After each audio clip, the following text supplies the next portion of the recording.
It's Jess. Welcome back to the Not Carrie Bradshaw YouTube channel. In this video, I'm reviewing Season 2, Episode 3 of Summer House, Martha's Vineyard, you know, the franchise with the Black people. And none of these people seem to like each other. Let's get right into it. So I'm really curious. I would love to be a fly on the wall in the production meetings for these seasons because it looks like the outline of this season is each cast member gets a day or a weekend to pick a theme and host a party. I don't know how I would feel about partying with the same people over and over again in the same house. I don't know. I have to sit with that. Like if I did a cabin trip with my friends or like a summer house with my friends, would I want it to always just be my friends? But I guess that's why they go out afterwards, but whatever. This week, it was Shanice's turn. So Shanice chose a neon theme. So it's kind of like a foam party, like in the pool, all of the things. Let's pull over right here. Shit like this episode continues to baffle me about the hair choices. You have a pool at the house. Y'all probably gonna be swimming. Water's gonna be, why didn't anybody get their hair braided up? I don't get it. I don't get it. It's a puzzle to me. That's why I thought that it was interesting that Jasmine even brought up like the refractory period for Black girls to have to do their hair on vacation. Yeah, that is time out from your vacation to have to like fully do your hair. So why wouldn't people just get their hair braided up? Questions that need answers. Especially because y'all be doing stuff immediately after these parties. I don't get it. So Shanice invites some additional guys to the party. Now, at this point, Noelle has kind of expressed interest in Alex. She's flirting with him a bit, giving him the googly eyes, and this is why I don't like to flirt with men. This is what my fear is. Ending up looking how Noelle looked. We'll get there, though. So, at the foam party, these new guys come in, and I love when new dudes come into a mix because it's interesting to see how the existing dudes there respond to new dude energy. I'm always fascinated by it because it's always, oh, women are catty, but it's like men get insecure around other men as well. And I just don't think that it's something that we talk about enough because Alex was definitely, unless it was a bad edit, Alex was definitely looking a kind of way at Noelle flirting with the other guy, like with the cupcake and whatnot like that. So everyone goes out after that. I'm gonna tell you, I definitely would have been a part of the stay home crew. I would have been. I can't. I'm 36. I can't be doing that. I can't party and then go to a second location. I'm at an age where there will be no second location. Second location is my house, my bed. I'm done. We're done here.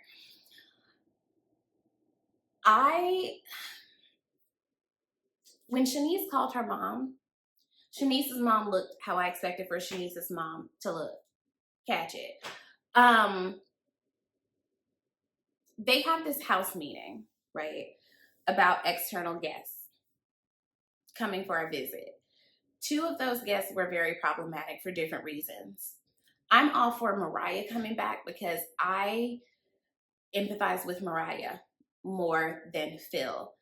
Mariah and Bria's situation was a little bit more nuanced to me. I am not one of those people that a physical fight where someone has been provoked is the end all be all. That's not my thing. And my friends and I talk about this all the time. Like being a Black person from a Black place, there are just certain kinds of nuances and norms that we have accepted that dictate the way we kind of navigate life, even as self-aware adults.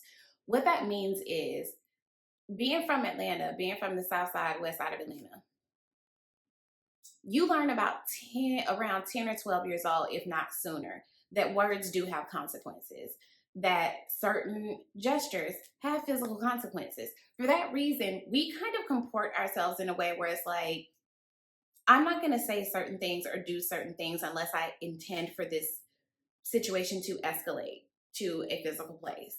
That means that we tend to be a little bit more measured in how we interact with people.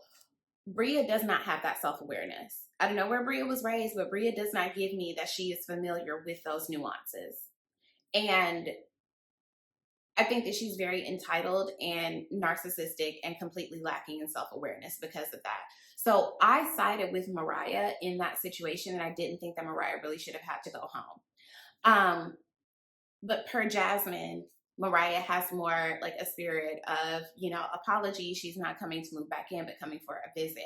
I'm okay with Mariah sliding through. Phil can't come back. Phil came in immediately antagonizing everyone, fully unprovoked. To take a shit in a toilet and leave it there and try to sun somebody about whether or not you're going to flush it, that is weird and chaotic and unhinged in a way that I can't begin to understand. Are you on drugs, and is everything okay in the home? I'm honestly very much like Preston. I'm looking at Shanice and Bria very sideways for campaigning for someone who came in, tried to start a fight with Alex, tried to start a fight with Amir, almost came to blows with Jasmine, with Jordan, with a woman. He was antagonistic in a way that Mariah, for me, simply was not. I'm not okay with it. And at the time, Bria said she didn't mind Mariah coming back, but everybody kind of collectively agreed Phil is a no-go. I see a huge difference between the issues between those two people. Mariah, I felt, was provoked by Bria. Phil came in that house when nobody was there and was on some very wild shit and refused to apologize, period. Like, he had the opportunity to make up for it and said, fuck all of y'all. So why would you want someone who has no respect for anyone for no reason to be welcomed back into the house? Mariah was not Phil. Now, things got shaky because when the girls talked to Phil, it turns out that it seems like Mariah was planning to pop up regardless. Now, for me, I feel like this is a little bit lost in translation. I want to give the benefit of the doubt to Jasmine that if everyone in the house said that she couldn't come to the house, that she still would have come to Martha's Vineyard, but not to their house. Maybe she would have met them out somewhere. But Phil kicked it like, oh, whether y'all voted yes or no, me and Mariah are coming, and Mariah was planning to come anyway because her ticket was already booked. Jasmine kind of sort of lied about that a little bit. And it's like, Jasmine, you are so on the outs with these girls.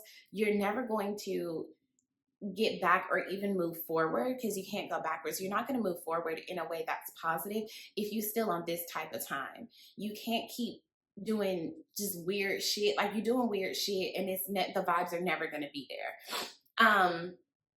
That leads to a later confrontation with all of the girls where Bria then feels like, well, it actually didn't matter how I feel about Mariah if you invited her back anyway. And she feels like her experience is being overshadowed by how Phil made everyone feel. Bria, you are one person. And I'm sorry, if the collective group, if you can't see the difference between how your friend Phil behaved versus how Mariah behaved, it just speaks even more to your total lack of self-awareness. I don't. And then the fact that she got up and stormed out, I just was like, you can't keep acting like the big bad wolf and then you run away when people want to actually have the conversation or have the confrontation with you. I just don't respect that. I don't respect Bria. I think that she, again, just has a total lack of self-awareness. Summer and Jordan had some pressure prior to the filming of this season. Summer was hardcore making out with somebody in front of Jordan's Park Avenue apartment, and her building confronted her about it. So apparently her and Summer had it out and she went off on Summer. I would love to have been a fly on the wall for that, because what was that argument? That escalated so quickly. And something that I think about when I look at Jordan, I see some of myself in Jordan in that I'm also a person who's really passionate about the things that I believe, right? I have had to learn that when I'm dealing with people who I know, love, respect, trust, I have to be more measured in the way that I'm communicating about the things I'm passionate about. And it's not just being measured in my delivery, but it's also reading the room. Is now the time to have this conversation? And am I speaking to this person in a way that they can even receive what I'm saying? It's not necessarily like babying people, but it is giving a level of respect that you want to receive. I don't think that Jordan hears herself or sees herself in the way she communicates with people. It's a very dogmatic, I know everything, I have the moral, intellectual high ground, and you might. But if you actually care about being understood, you're going to have to be more measured in the way you communicate with people, because that's not okay. And I felt like Summer tried to step in and, provide just like a different perspective, and she was immediately shot down. And another thing I just want to pull over and say, I don't feel like Preston was effectively supported when he was saying, like, being the only gay man here, Phil made him feel especially uncomfortable. There is a certain kind of masculine energy that I do not enjoy from straight men. I fully understood what Preston was saying, and I don't really feel like he was supported properly. And it's interesting to me that Preston is looked to do the emotional labor, to be the referee between everybody. Where's Preston, and they want him to chime in to be like the voice of reason. That's an interesting position for him to be in, that he has to do so much moral labor to reconcile differences between people, but his feelings were not really fully acknowledged about Phil. Yeah, everybody voted to not bring him back, but I feel like there needs to be a larger conversation about, are we doing what we can as your roommates, castmates, as your friends, to make you feel seen and understood as the only gay person here? And I don't think they are. I also thought that it was interesting that Amir had to be the one to bring up the conversation at the table between Summer and Shanice. And I thought that it was interesting to put Shanice on blast at that time where she had to reveal to everyone that she's unemployed. And I continue to just be worried about Shanice. Like, if you're just a free spirit and you like to be naked, okay, but I feel like her drinking, her nudity, her all those things, it just seems like it's masking a lot of trauma. It doesn't seem like, it's like that mask where like the person is crying like really hardcore underneath it. She seems like a person that is hurting so badly to me. And I like watching her, it makes me uncomfortable because it just seems like everything's not okay in the home. And she didn't even want to confront that conversation. Alex, I want everyone to stop giving Alex anything. Alex, to me, is the kind of man who deserves nothing, because as soon as you give him too much attention, he acts like you're doing the most and you're the weirdo. He was giving Noelle signals that he was interested. Maybe he got turned off because he saw her flirting. Maybe he got turned off because Noelle was being a bit territorial when he was flirting with other girls. And I think that that was an interesting way for her to feel, because it's not like y'all established anything, kissed, had a conversation, nothing like that. Why did you feel like you needed to have a conversation with him about his behavior? It could have just been, hey, I'm interested in you. And his interest completely just like went away because he felt like she was being territorial or trying to make him her boyfriend immediately. And I'm not going to give him too much, but I do think that Noelle showed her hand a bit too soon. I'm all for being honest and vulnerable, but the point at which you brought that man a sandwich and he didn't give a damn, pack your things up and go. Like, emotionally. That man is not emotionally available for anyone because he wants to be available to everyone. He just deserves nothing. Give Alex nothing. I want people to stop trying to date that man. It's very odd. Yeah, that was episode 3. I'm still here.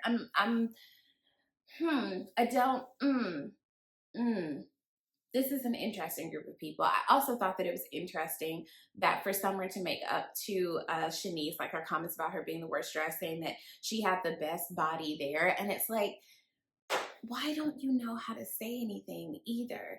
And I think that's why Summer and Jordan got into it, because these are two people who don't have effective communication styles. So it just kept going higher and higher and higher, and nothing productive was said or done. But I'm sure by next episode, they'll be fine, child. So we'll circle back for episode 4. We'll see how they handle the guests and all the things like that. Slide in the comments. Let me know what you guys think. Should Mariah and or Phil be welcomed back? What do you guys think of the season thus far? Slide in the comments, let me know. Keep it cute and friendly. Be sure to subscribe and like and all the things. And we'll talk soon.